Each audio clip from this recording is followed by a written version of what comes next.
If you guys need any cards, packs, sleeves, anything of that nature, shop on TCG Player using my affiliate link in the description.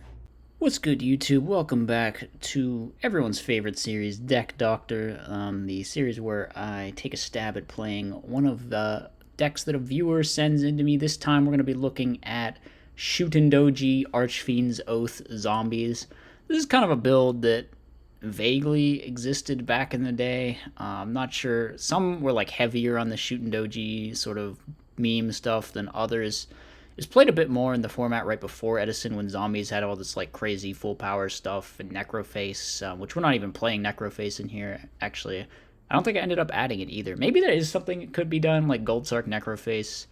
I just don't think it's that good because there's only one Necroface and stuff, so just never pans out too well. But that deck could like deck out the opponent. But we're talking about this deck. We're using Shutendoji and Dark Tinker to set up our top deck for Archfiend's Oath. To give us little +1s. Plus Plague also lets you stack a card to the top of your deck already. So we have multiple in-engine ways of getting Archfiend's Oath live and getting +1s off of that. And other than that, it's kind of just a standard zombie list, just with like triple Dark Tinker and then I guess limit reverses to bring back Dark Tinker. This is the build the viewer sent me, essentially card for card. So we're going to do the standard thing. We're going to play a match with this build. Then we are going to go ahead and play the match with my sort of revised, adapted version. So first, let's look at the match I played with this build, which was up against... what was it up against? I never remember. It was up against something. Oh, yeah, it was like Macro Monarch. This was so sad. Like, they just, like, set 3 with DD Survivor. I'm like, shit, if they flip Macro, we just lose. So they flip Macro, Summon Ryza. And I scoop, basically just to hide what I'm playing. Because I don't think we're winning that one. This game was kind of wild, actually. We go set 4. Opponent. This game, I remember this game took forever. Opponent goes die-fi, set 1. We're just setting cards. I don't know. Count the turns in this duel. Count the turns. It's actually not. It's completely insane. So they go, I think they go Sidra attack. Yeah, they just go Sidra attack, and then we dust to try and resolve our Dark Tinker, just to look at our top deck. We figure we're going to have to get rid of that die-fi eventually. Anyway, we find the turtle. Opponent end phase Typhoons, which sucks. That would have let us go off next turn. We're going to, of course, pulling the Rug the Caius. They go set pass. They draw into instant fusion. They just pass. We set Mirror Force, set pass, set pass, set pass, gameplay. So they use Macro to special Helios, then we Rug. I don't know, I probably screwed up at some point in this game. It went forever. So I think we do Torrential at this point and then Chain Dust, which basically confirms there's no Solemn or Starlight down there, probably. I don't know. We could have just gone for Storm at this point. Maybe I should have just gone for Storm at this point. I don't exactly know. We're doing Shutendoji plays with the Archfiend's Oath to draw cards, basically. Opponent goes Sidra, attack. We maybe should have mirrored. I just felt we weren't getting any value out of that Shutendoji anyway, so we just pitched the Mizuki in end phase for hand size. Opponent goes instant fusion, tribute for Thestalos. I think they hit our heavy storm, which did suck. It's not like the end of the world because we could still black Rose if we wanted to. We get back the Shutendoji, get a draw, set a card. Opponent's gonna make Stardust, which is like fine. We just allure, we banish one of our Caiuses, we go Brain. We flip up, we attack, they mirror, we let it go through, we set. Then they go attack with this guy, and I'm like, okay, we get Shutendoji. Maybe here I should have summoned Gale and attacked instead of doing the Shutendoji play first. I probably should have. The game was going so long, my brain was melting, alright? You just try to understand my perspective here. So we summon the Gale, and I think we just don't even attack. We're like, nah, I'm not feeling it. We have their guy again, which technically its defense should be getting halved too. They should both just get halved, but we go, decide we're going to make some plays maybe, and then they just take my guy.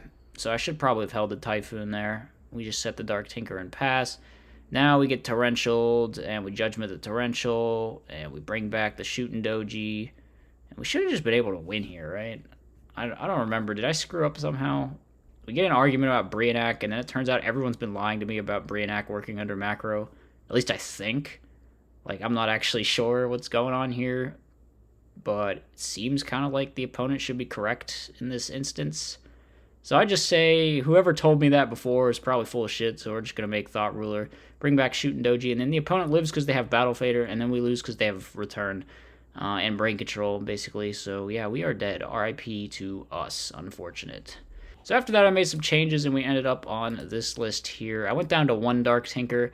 We can get to it with Tomato and Sangan. That's pretty good. I think Plague and Shootin' Doji are hopefully just like enough to get Archfiend's Oath live sometimes anyway.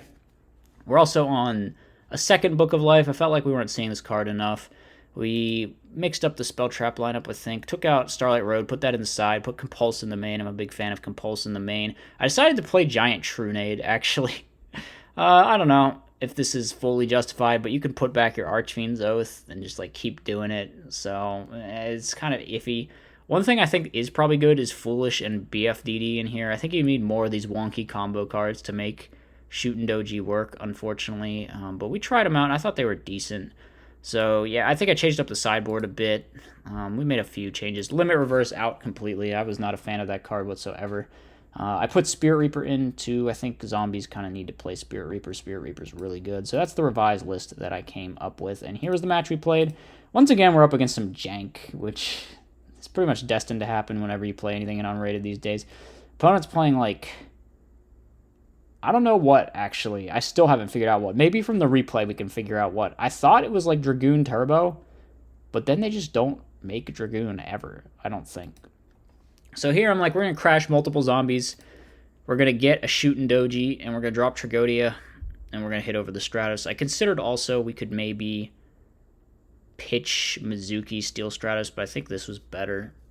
Opponent has Brain Jinzo. So I'm just like, what? Is this some kind of Jin's over thing? Are we getting, multiple Jinzos summoned with that Future Fusion next turn? I decide to just Archfiend's Oaths so we can hopefully mill a Dark, which ends up happening. And then the dad is live. So we drop the dad. We summon the Shootin' Doji. We draw a card. We pop with dad. We run over some stuff. And then I'm thinking we probably should clear these tokens just so we don't get plasma'd. So I decide to Burial, put stuff back with dad. Opponent gets the Future Fusion. They activate Giant Trunade. I'm kind of spooked, but it turns out to be no big deal. They activate Upstart, and they draw into Miracle, which is insane. It's going to out my dad and my Shootin' Doji. Unfortunate. And we don't have any cards in our hand that can help us right now, so we need to try and dig. We summon Shootin' Doji, draw another card. We draw 3rd Archfiend's Oath. Hilarious. They activate Upstart, hit over, whatever. We can Typhoon that. I think here we just start, like, guessing stuff, and then we end up hitting a Mizuki, so yeah, the, like, whiffs on the Archfiend's Oath have been really good. So we're able to Shootin' Doji, get back Shootin' Doji, add it with the Archfiend's Oath again to get the turtle. Then we out that. They go trade in, drop dad. And we would be dead here, but we have Bottomless Trap Hole. They do have Mally into Monster Gate, but they hit a Morphing Jar, which is funny. So they just drop that Morphing Jar in defense, set the Solemn Judgment pass.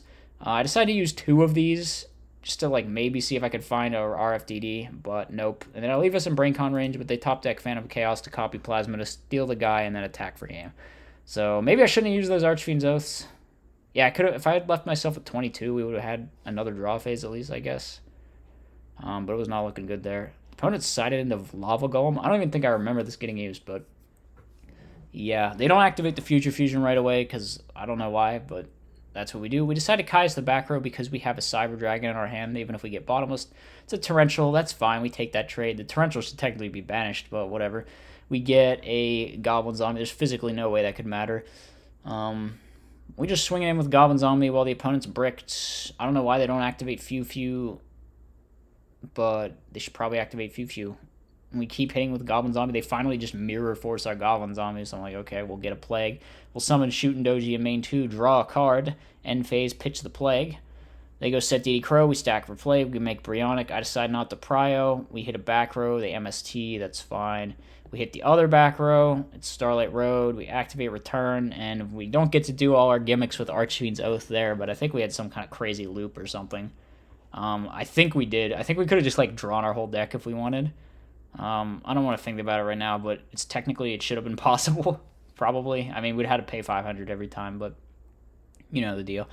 Opponent's going to draw some cards, activate Sark. That's fine. We go Gale, run over the Stratos. And I don't know, my plan is just like, I don't know what they're playing, but Vanity's Fiend should win it for me. I don't know why Water Dragon is in there, but yeah. And then I'm wondering, well, maybe they play DD Warrior Lady. Nope, they just have a Greffer. So they summon a Greffer and use its effect, and then they pass, and then they die to Brain Control plus Zombie Master. So that just kind of happened. I don't know. We're playing against some weird decks lately, but that was the final result with the second build. So that was this one. Nope, not that one. It was this one. Okay, there we go. It's probably worse than normal zombies. It's probably worse than a lot of different zombie builds, but I'm just a big fan of shooting doji, so I wanted to try and make a version work, and I saw someone had one, so thank you very much to Necht, or Connect, I think it's Necht, Knecht, whatever, in the Discord, for providing the list. I think I played against him once or something, and he was playing this. I thought it was super cool, so I mentioned it on stream, and he happened to send it to me, and I had fun with it. So yeah, that was the list. That was the games. It was interesting. We got to do some cool things with Archfiend's Oath in those games, so at the very least, we were successful in that regard. All right, let me know what you thought in the comments section. I'll see you in the next one. As always, be sure to like, comment, and subscribe. Furthermore, if you enjoy my content, you should think about becoming a channel member. You get access to tons of bonus content, and it's a great way to help support the channel.